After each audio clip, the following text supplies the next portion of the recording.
Welcome to See Beneath Your Beautiful, where guests share stories of adversity and perseverance, which inspire, encourage, and challenge us.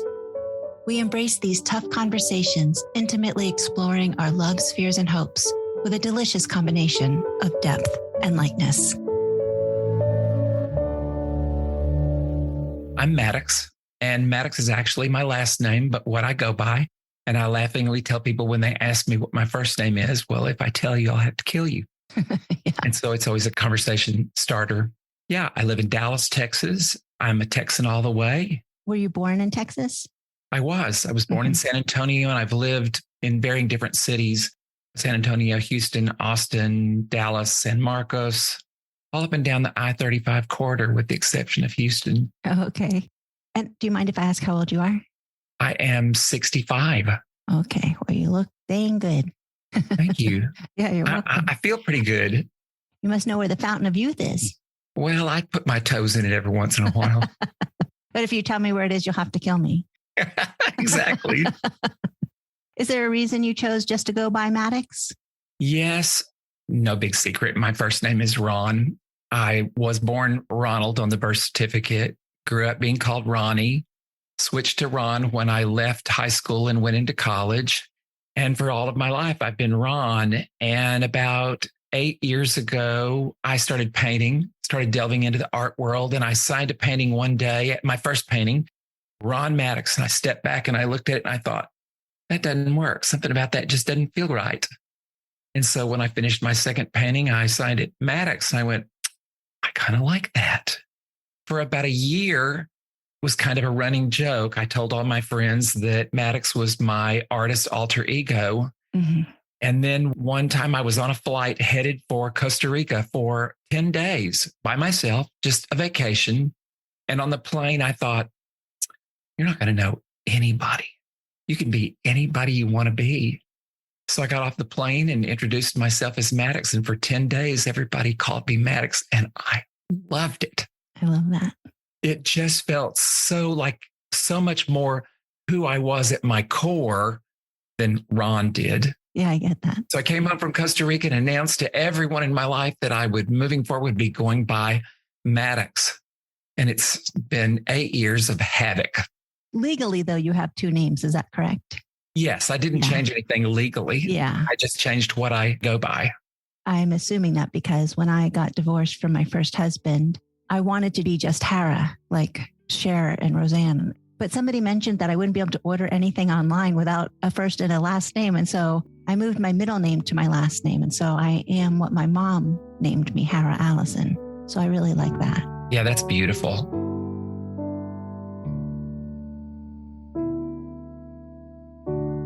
You had a rocky childhood. Is that right? You were bullied. And when did that start? It started as soon as I got in school. I mean, I had a really rough childhood, but it wasn't in the home life. You know, I had reasonably decent parents, loving parents that cared for me. It was outside of the home that was the torturous part. Mm-hmm. What were they bullying you about? Were they just being stupid kids, or was there something in particular? Well, I was diagnosed as legally blind at age 5. Mm. And so I had glasses that were, as the saying goes, thick as Coke bottle bottoms. Mm-hmm. And now glasses are cool. Then they were not. Right. They are now. And aside from that, you know, I was what the boys deemed as the sissy. Mm-hmm. I was different. They knew I was different. I knew I was different. And they were pretty relentless.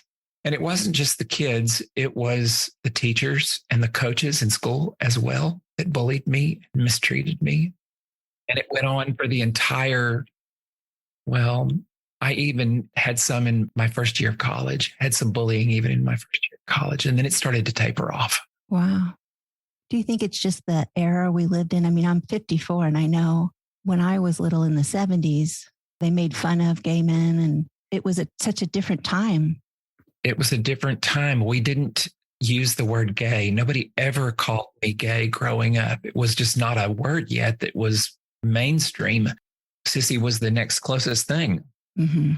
But at some point, you reclaimed yourself. You figured out who you were and the bullying stopped and you are secure in who you are. Now, Yes. How'd that happen? It was a long, drawn out process, actually, but it started to really change that first year in college. There was a little bit of bullying that year, but not too bad. And I began to gain a little bit of self confidence and a little bit of comfort in my own skin. And it got better for a while. And then when I was about 24, I came out. Mm-hmm. And I thought, oh my gosh, I'm going to be with my people now. Everything is going to be okay. Well, I couldn't have been more wrong. And why is that? What do you mean? I stepped into actively pursuing and living in the gay community, and it was being bullied all over again. First year of being out, I had a string of really, really painful experiences where I was a very naive 24-year-old. And I was just taken advantage of. I was used, abused, disrespected, disregarded. And it was like, wow, I can't believe I'm going through this all over again. It had a different look to it, but it was still very demeaning and very painful. And once again, I didn't really have the resources to take a stand for myself. Well, what changed? Well, after that first year, I kind of backed away from my own community, even though I was an out gay man. Most of my friends were straight people, and I just wasn't very involved in the gay community. And I've spent most of my life that way. And I say slow, drawn out process because there was a very pivotal moment when I was about 34. I worked for an employer, a female. She was brutal. Every person that she hired, she just struck the fear of God in them the first day of the job so she could control all of her employees. And she was somewhat disrespectful and disregarding. I was in her employment for about 3.5 years. And even though I was her strongest employee, I had the best sales and service in her business. She still treated me disrespectfully. And there was just this moment one day when I just couldn't take anymore. Mm-hmm. I mean, I had made little increments before that, but this was the moment where I now refer to it, and the younger ones won't get this at all. I referred to it as my Scarlett O'Hara moment. It's the part in the movie, she's the star in Gone with the Wind, and there's this scene where they're in war and there's famine, and oh, yeah. She throws her arms up in the air and exclaims, as God is my witness, I will never, ever go hungry again. Well, mine was, as God is my witness, I will never, ever be mistreated again. I love that. And it was definitely a defining moment because I have not been mistreated since then. Mm-hmm. I don't tolerate that. There have been some tries, some attempts. Mm-hmm. It was just that moment when I just couldn't take anymore. It had been the better part of, it'd been 3 decades that I'd had the whole world wipe their feet on me. Mm-hmm. And I just couldn't take it any longer. I really love that. I was married kind of young. I was divorced in my early 30s. And then for 13 years, I dated a string of really just incompatible men. I don't want to say terrible men, but they were definitely incompatible. And I allowed them to mistreat me, as you're saying. I was not knowing my worth and putting up with stuff. And the very last boyfriend before I met my husband, my current husband, I found out he was cheating on me and he was living in my house. And I kicked him out that day. The minute I found out, he was out. I love me more than I love him. That was like the pivotal moment for me. Of course, that was much later in life. Well, a decade later than you. But I really did find love for myself, which changed everything.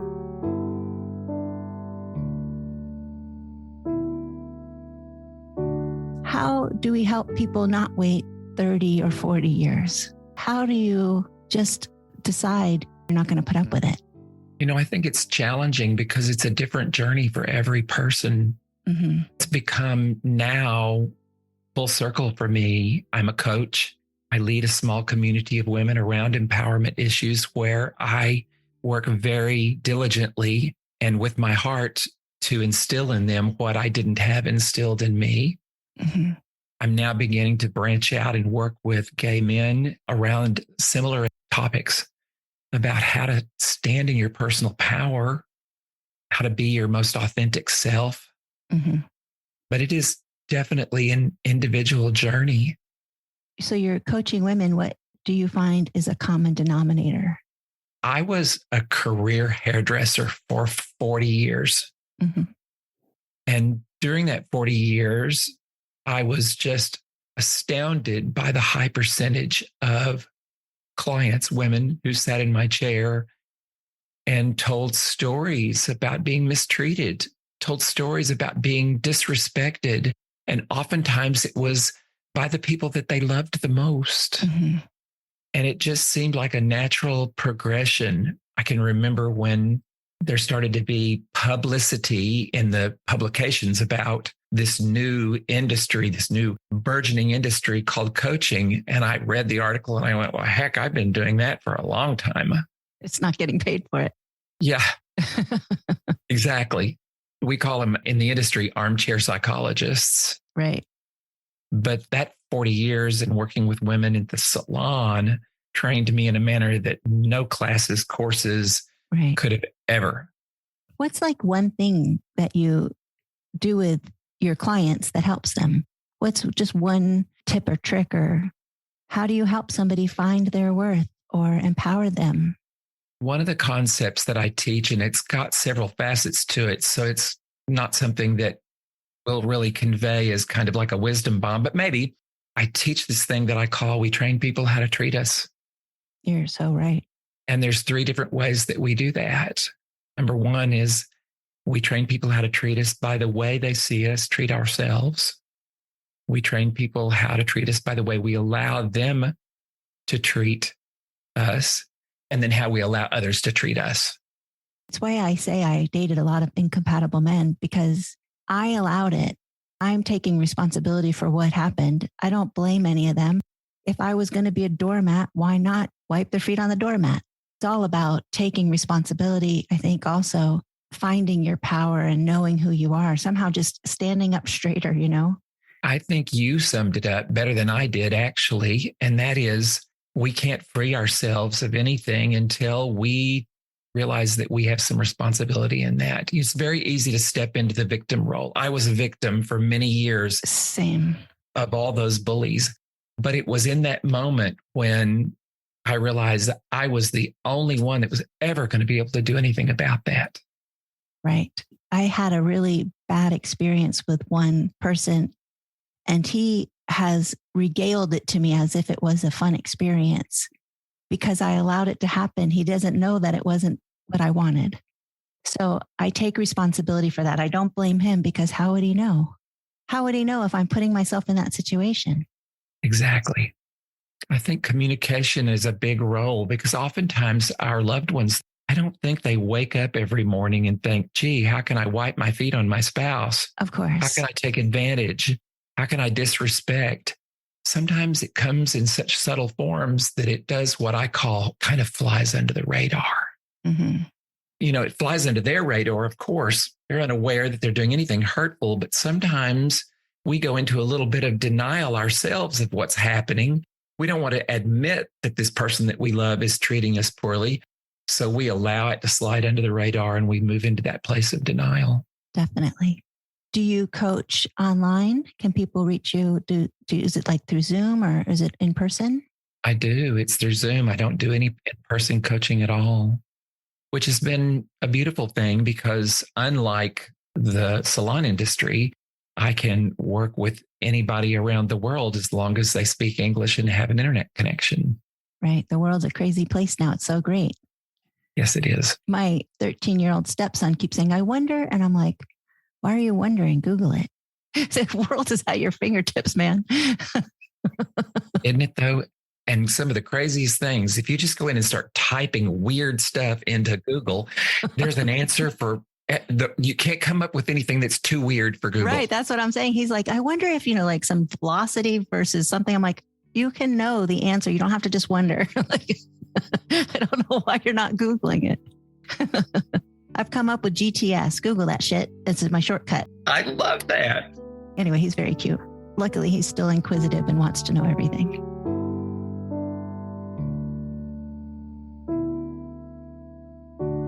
My platform now and what I talk a lot about is authenticity. I think it's something that's really lacking in our world. I think I have lived my most authentic life around my straight friends for my whole life. I felt as an adult comfortable and safe being myself, letting all of the walls down, taking the armor off, and just being myself. In one regard, I have this beautiful lifelong experience of being able to be myself. And then on the other side, because I'd had such painful experiences with gay men, I had never, ever allowed myself to be authentic or vulnerable in that space. And it's only been in the last 3 years that I have gotten real clarity on that and began to do the heavy lifting, unpack what was packed away and do the heavy lifting. And that too now has come full circle. I now can say that I am so grateful, so and completely grateful to be able to be my authentic self in every space of my life. That's awesome. Vulnerability is my superpower. When I can step into that vulnerable place, that it opens doors, builds bridges, and clears pathways in a way that nothing else can. So being inauthentic would be just not being true to who you are in certain circumstances. You know, I can look back and see that there was layers of social masks. We've all done that point where we have tried to be who we thought other people would like. And that's a social mask. Yeah. And rarely does it work. I don't have one single success story about being somebody that you thought others would like.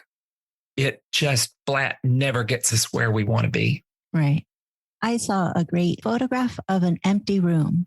And it's like, these are all the people that pay your bills, have any say over what you want to do, how you want to look. It's an empty room. Nobody's paying your bills. Nobody's living your life. Do what makes you happy. That's beautiful. Even if you do pretend to be something, you're going to please a couple of people, but not all the people. We're always behind the 8 ball. Yeah. In that circle of fake. And it doesn't draw the right people to us. As I really get more into that authenticity and vulnerability, it amazes me how it draws to me precisely the people that I would have hand chosen. That is so great. I love that. Do you think you can be authentic and not be vulnerable? Don't they go hand in hand? I think they do go hand in hand, but I do think that they are separate. There is a distinction. And although I think it's a little challenging to define, I have a close friend who is very authentic. He shows up just very, very real. Some of the deepest conversations that I have with anybody in my life happens with this friend. And yet he struggles with the vulnerability piece. In what way? Explain that to me. He struggles to express emotions. It's all very cerebral. Even though it's very, very open and very honest, he's most of the time very, very up here. And he'll probably hear this episode at some point in time and he'll know who I'm talking about. And he'll be fine with that because we've had conversations about this. It's very up in his head. Brene Brown, who I really regard as the guru, the expert of vulnerability, she says, vulnerability is not exposure. Vulnerability is not tweeting about your bikini wax. Vulnerability is emotional risk, and that can look a lot of different ways. I see that. Yeah. Vulnerability shows up a lot with me in that you can have a conversation with me and you can feel my feelings oftentimes. I'm very connected to my feelings. I'm very in my feelings. I emote. If I'm happy, I'm all over the map and my arms are waving and my voice goes up high and I get excited. And then there's moments, I'm a podcaster myself.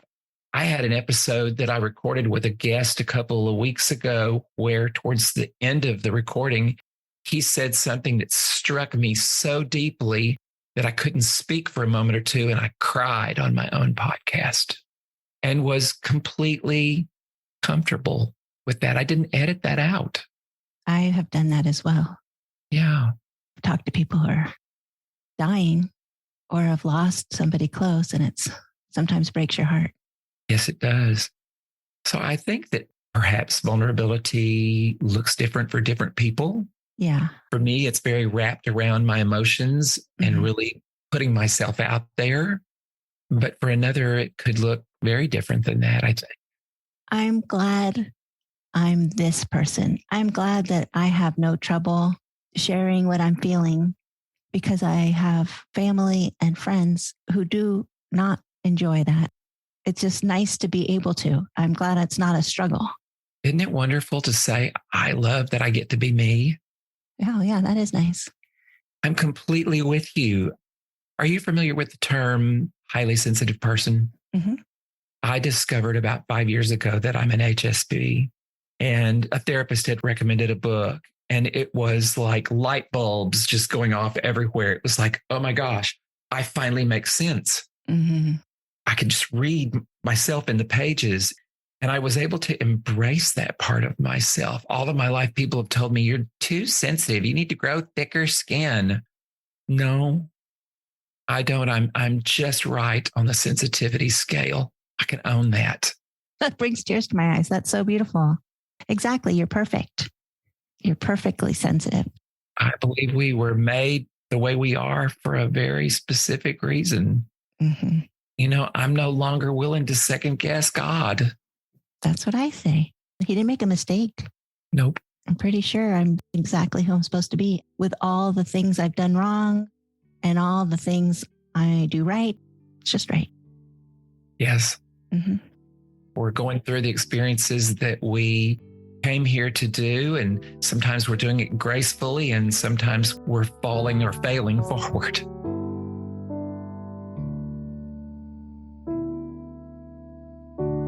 This has just been such a beautiful conversation. Thank you. Thank you. Mm-hmm. I've really enjoyed this. Me too. Now, I listened to your podcast, some episodes, probably 6 months ago. That's when I reached out to you. And there was just something about the way you lead the conversation. I was just very drawn in. And I thought, golly, if she would accept me, I would love to be a guest on her podcast. It had a very warm and wonderful and loving feeling to it. Thank you. I appreciate that. This has been so beautiful because what I care most about is this kind of conversation where we can be real with each other. And I have had guests that aren't. So I really appreciate that you are. I can tell you're very genuine. And have any of the people who bullied you, do you know if they hurt you? I suspect no, that they don't know. But I did have an interesting thing come about 3 years ago. This is not something that I am proud to say. When we are being bullied to the degree that I was, there was an aspect of feeling completely powerless. And when you go through a long period of time feeling powerless, you get to the point where you'll just about do anything to just feel just a tiny shred of power. Mm. And when I was probably maybe 13, maybe 14, I picked one of the boys in the neighborhood that I perceived as being weaker than myself, and I bullied him just to feel just a shred of power. Now, I fully regret that. And about 3 years ago, I searched and searched and searched until I found him. And I sent him a message just telling him how much I regretted that and how I realized that I was wrong and that I hoped he could forgive me.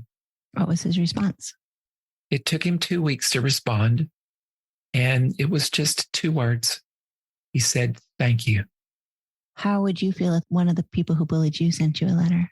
You know, I think I have mostly healed that part of myself. I think it would feel wonderful. It would feel great. Somebody asked me recently if I could sit down and have a conversation with those bullies. And I said, absolutely. No doubt in my mind. Mm-hmm. I would never want to relive it. And I wouldn't wish it on my worst enemy. But I think there was a point somewhere in the last 2 or 3 years where I realized that it was a gift. That if I hadn't gone through those painful experiences, I wouldn't be the man I am today. Right. And those very intense experiences around bullying forged me in a manner that nothing else has forged me. Like the sword being beaten on the anvil after it's been in the fire. I love the man that I am today. Mm-hmm. And I can say that it's because of all I went through. You are obviously a man of character, and yet you bullied somebody. I was talking to my stepson yesterday that I personally think that everybody's kind, but they might not do kind things because maybe their home life or they're going through something. You start off good, at least. I just wonder how you view the world. Do you think people are mostly good? Are you a cynic because you were bullied so bad, or do you still believe in the goodness of people? I believe in the goodness of people, and I find most people to be good. We hear that saying, hurt people hurt people. Mm-hmm. I believe that to be very true. Yeah. I don't think you just wake up one day when everything's fine in your life and decide, gee, I think I'm going to be mean to somebody. There's certain aspects of our society that socializes men in a manner that, we're taught to stuff our feelings. Mm-hmm. And you can only do that for so long before it's going to come out sideways. Definitely. That is true. We set ourselves up for this just by the way we raise our boys. I just interviewed somebody else who was saying how hard his childhood was because now he knows it's just because he was sensitive. He was a sensitive male, and that didn't really work in the world. Oh, no, there's no place for us, or there wasn't. Now there is, because I've carved out a place for myself. Mm-hmm. Yeah. And the world's a different place than the 60s and 70s for sure. Yes. I came out in 1981. I grew up in the 50s, 60s, 70s, and then came out in 1981. And even that was very different than what's going on now. I think the young ones have no idea how easy they have it now compared to my generation. Yes, I'm sure you're right. Oh my gosh, the terrible things that were said and that were just normal. We've come a long way and also have not. That's what I think about the world we live in. Yes. With humanity, sometimes it's, one step forward and two steps back. Yeah. But I won't take off my rose-colored glasses because it's a lovely place to be, to see the goodness in people and to see the world, as Don Quixote says, as it should be and not as it is. I definitely seek for the good in people. And most of the time, see the world from the glass is half full. Most of the time. Yeah. I just believe nothing bad's going to happen to me, even though bad shit has happened. I really keep going forward with an open heart. And I think it's serving me well. I think it is too. I feel that in your energy. You have a very, very gentle energy about you. I love it. Oh, thank you. Thanks. Thank you for joining us for this week's episode of See Beneath You Beautiful, hosted by Hara Allison. And thanks for your ratings and reviews. We'll be back next week with a new episode. Stay tuned.